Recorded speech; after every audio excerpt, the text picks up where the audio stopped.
चलिए एक बार आपका फिर से स्वागत है मेरे channel topper by Sanjeev Kumar में। अभी तक जो 11th क्लास की हम बेसिक अकाउंटिंग पढ़ रहे हैं उसी सीक्वेंस में मैं आपके लिए एक बहुत ही इम्पॉर्टेंट टॉपिक लेके आया हूं जो कि पूरी की पूरी जो हमारी अकाउंटिंग सिस्टम है उसके ऊपर वर्क करता है। यानी पूरी अकाउंटिंग सिस्टम जो जिस बेस पे काम करती है उस बेसिस को जो है ये डिफाइन करेगा। तो अभी तक हमने जो पढ़ा है तो हमने ये पढ़ा है कि अकाउंटिंग का जो मेन पर्पस है, यानी बिजनेस में जो भी अकाउंटिंग की जाती है उस अकाउंटिंग का मेन पर्पस होता है किसी भी बिजनेस ऑर्गेनाइजेशन की फाइनेंशियल पोजीशन को असेस करना, यानी क्या उसकी इनकम है एक पर्टिकुलर फाइनेंशियल ईयर के अंदर और एक पर्टिकुलर फाइनेंशियल ईयर एंड के बाद उसका statement of assets and liabilities यानी उनकी बैलेंस शीट क्या है। तो आइए, क्योंकि हमारा जो मेन ऑब्जेक्टिव है वो फर्म की प्रॉफिट एंड लॉस और फाइनेंशियल पोजीशन को एसरटेन करना है, तो उसके लिए जो भी अकाउंटिंग वर्क किया जाता है उस अकाउंटिंग वर्क को हम दो पार्ट्स में डिवाइड करते हैं, यानी दो तरह से अकाउंटिंग की जा सकती है।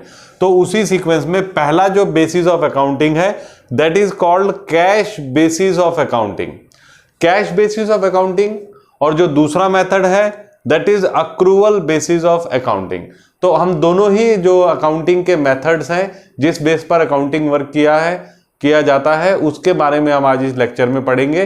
तो सबसे पहले अगर मैं बात करता हूं कैश बेसिस ऑफ अकाउंटिंग की, तो कैश बेसिस ऑफ अकाउंटिंग जैसा कि नाम से ही पता लग रहा है कि यहां पर अकाउंटिंग करते समय आप बिजनेस में सिर्फ उन्हीं ट्रांजेक्शन्स को रिकॉर्ड करते हैं जिन ट्रांजेक्शन का बेसिक जो है वो कैश ट्रांजेक्शन से रिलेटेड है, यानी जहां पर आपके पास कैश आ रहा है या वैसी ट्रांजेक्शन जहां पर आपका कैश का आउटफ्लो है यानी कैश जा रहा है। तो उसका पहला फीचर क्या रहेगा कि only cash transactions are recorded whether it is related to cash received और it is related to cash paid, यानी जो ट्रांजेक्शन में कैश का इन्वॉल्वमेंट होगा उन्हीं ट्रांजेक्शन को इस अकाउंटिंग में प्रॉफिट एंड लॉस कैलकुलेट करने के लिए रिकॉर्ड किया जाता है। इसके बाद क्योंकि ये कैश बेसिस पे वर्क करता है तो it totally ignore outstanding income and expenses, यानी कि जो आपको मिला ही नहीं, भले ही आपने अर्न कर लिया लेकिन अगर आपको नहीं मिला या आपका ड्यू हो गया लेकिन आपने पे नहीं किया तो ये इन दोनों ही आइटम्स को इग्नोर करता है। अब देखिए इसके एडवांटेजेस क्या है। इसके एडवांटेजेस ये हैं कि it is a very simple accounting, ये बहुत ही सिंपल फॉर्म ऑफ अकाउंटिंग है जिसमें आपने सिर्फ कैश आया तो रिकॉर्ड करना है, कैश जाएगा तो रिकॉर्ड करना है।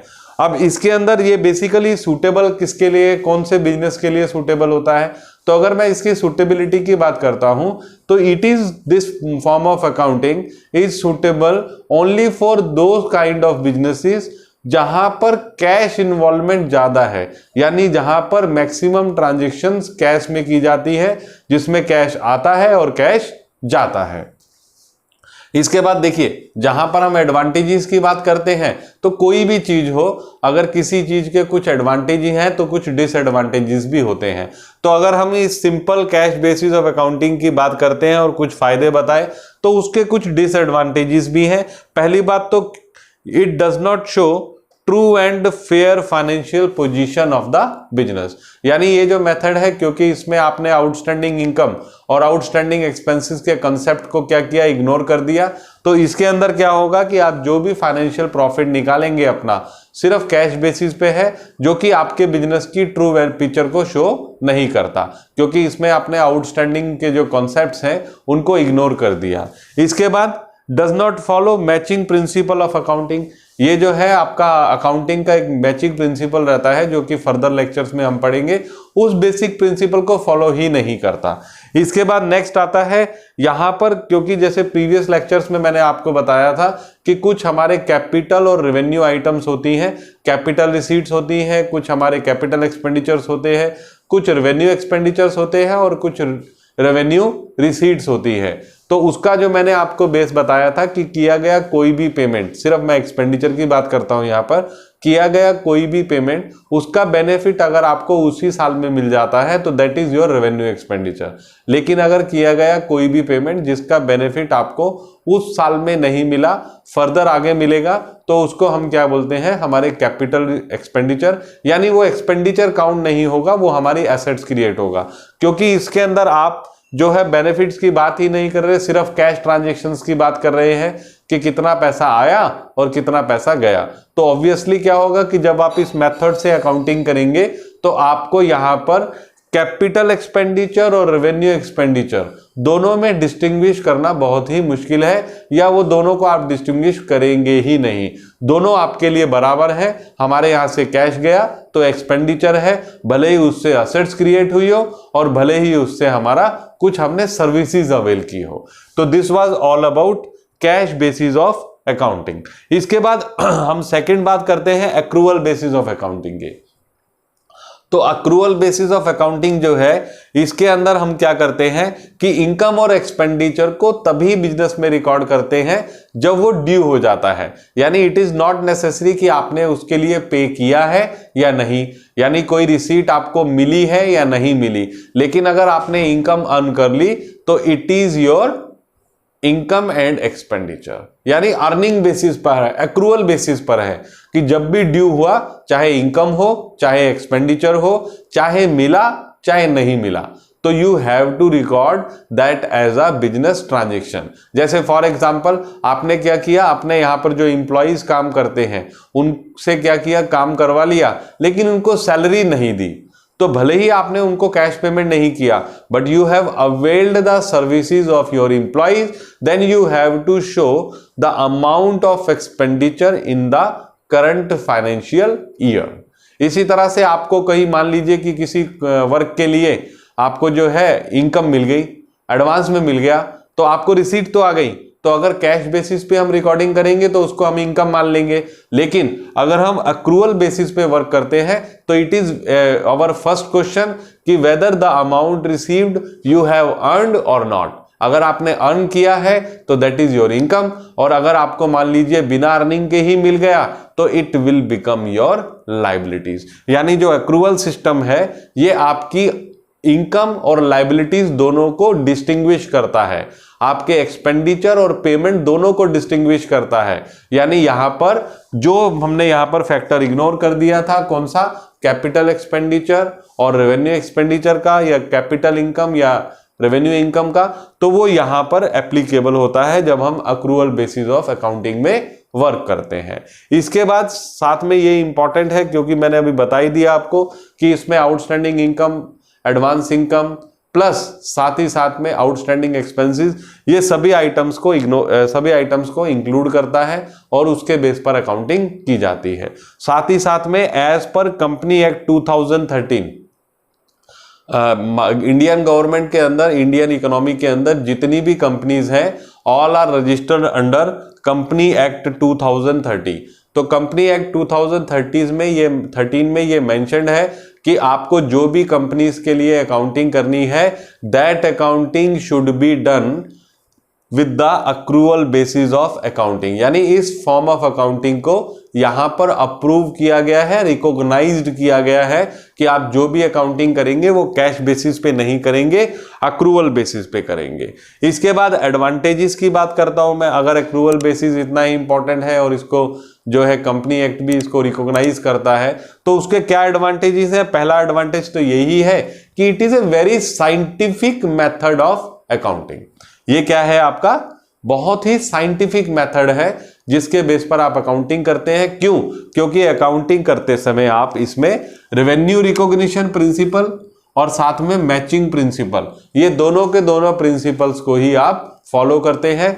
रेवेन्यू रिकॉग्निशन के अंदर हम क्या करते हैं कि रेवेन्यू को तभी रिकॉर्ड कर देते हैं जब रेवेन्यू रिकॉग्नाइज्ड हो जाती है, भले ही आपको वो चाहे मिली हो चाहे ना मिली हो।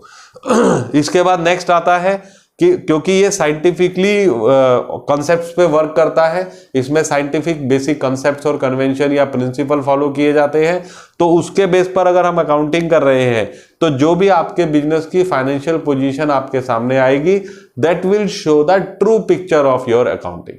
तो यानी इसीलिए हम इसको क्या करते हैं, रिलायबल अकाउंटिंग मानते हैं।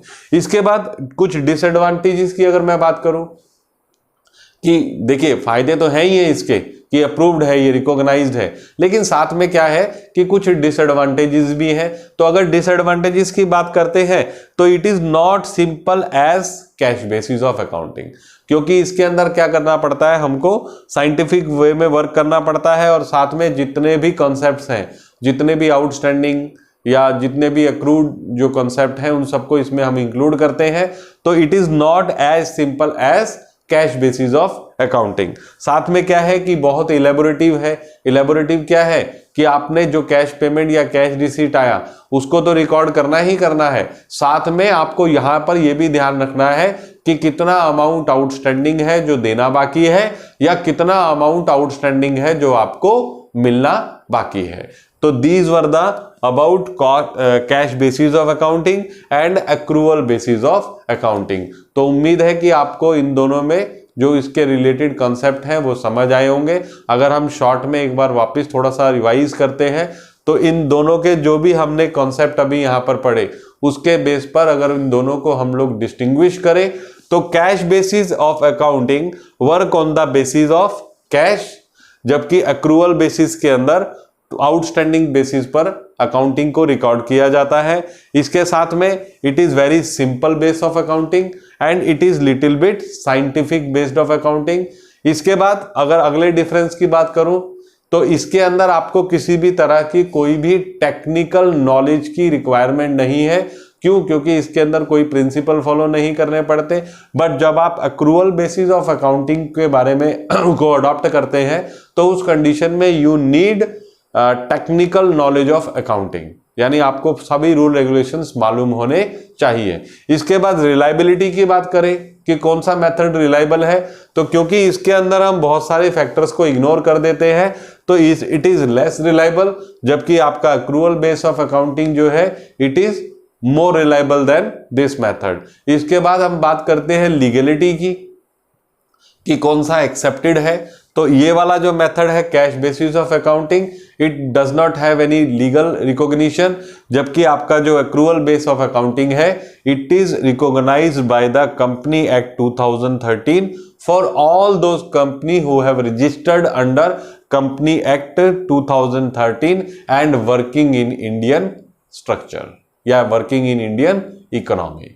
तो उम्मीद है कि आपको यह समझ आ गया होगा कि कैश बेसिस ऑफ अकाउंटिंग क्या होती है और साथ में एक्रूअल बेसिस ऑफ अकाउंटिंग क्या होती है। तो मैं आपको यहां पर एक बार फिर वापस क्लैरिफाई कर देता हूं कि हम जो भी अकाउंटिंग सीखने वाले हैं, ठीक है, it will be our accrual base of accounting, यानी हमें कैश बेसिस ऑफ अकाउंटिंग नहीं सीखना, हमें जो भी अकाउंटिंग करनी है, ठीक है, that will be done on the basis of accrual basis. तो यहां पर आप थोड़ा सा अपना माइंड सेट जो है क्लियर करके चलिए कि जो है सिंपल वे में अकाउंटिंग नहीं है।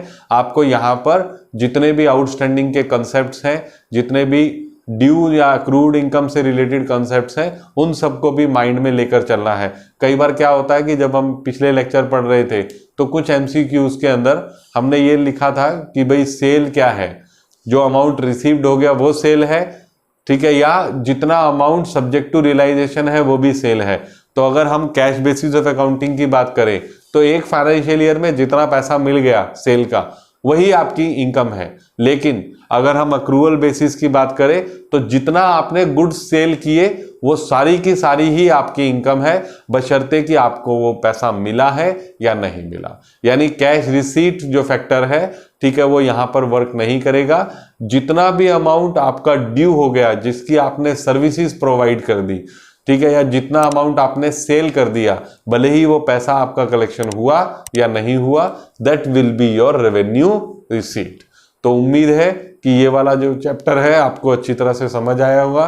तो अगले वीडियो लेक्चर में फिर आपसे मिलेंगे कुछ नए कॉन्सेप्ट्स के साथ में। तब तक के लिए आपसे एक बार मैं अलविदा लेता हूं और एक बार आपको बोलता हूं कि अगर फिर भी अभी तक आपने मेरे चैनल को सब्सक्राइब नहीं किया तो ये सब्सक्राइब कीजिए, शेयर कीजिए, लाइक कीजिए, और आगे भी आपके लिए इसमें मैं इंपॉर्टेंट टॉपिक्स लेकर आता रहूंगा, जिससे आपका जो अकाउंटिंग बेस है वो एकदम मजबूत हो जाएगा और आप अकाउंटिंग को अच्छी तरह से सीख पाएंगे। धन्यवाद।